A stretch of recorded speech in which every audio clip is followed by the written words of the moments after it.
Day in Athens coming to an end after the murder of a nursing student on the UGA campus. People at odds on how to prevent crimes just like these and who's to blame. Atlanta News First Carly Barnett has been covering this news from the beginning, and she is live for us tonight in Athens. Carly, it was an interesting day there in Athens.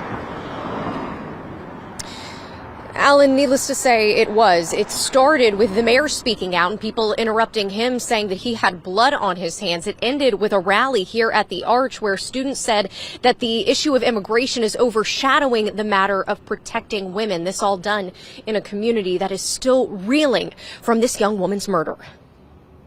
Tensions boiling over in the Classic City on Wednesday as the fallout continues after the murder of 22-year-old Laken Riley, allegedly at the hands of 26-year-old Jose Antonio Ibarra, who is not a legal U.S. citizen. Athens Clark County Mayor Kelly Gertz outlining enhanced safety measures during a press conference, including bolstering the city's real-time crime center, funding all-terrain police vehicles for trails, and improving cameras. You need to go, sir. We don't want to hear from you no more. But protesters also made their voices heard as the mayor refuted claims Athens was a sanctuary city. And no policies have been adopted by the mayor and commission that have created sanctuary city status in Athens.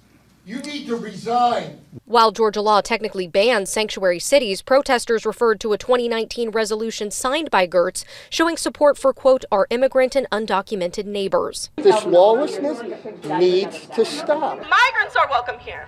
Yeah. That we want women to be safe in our streets. Yeah.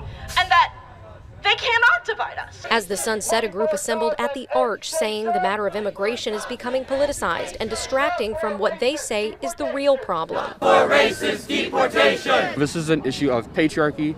This is an issue of violence against women. Organizer Trey Holloway says the focus needs to be on protecting women, not on the legal status of the accused attacker, which they say leads to racial division. When a woman is going out for a walk, when she is, going to work, going to class, going for a run, the thing that she's fearing is not, am I going to be attacked by an immigrant or a U.S. citizen?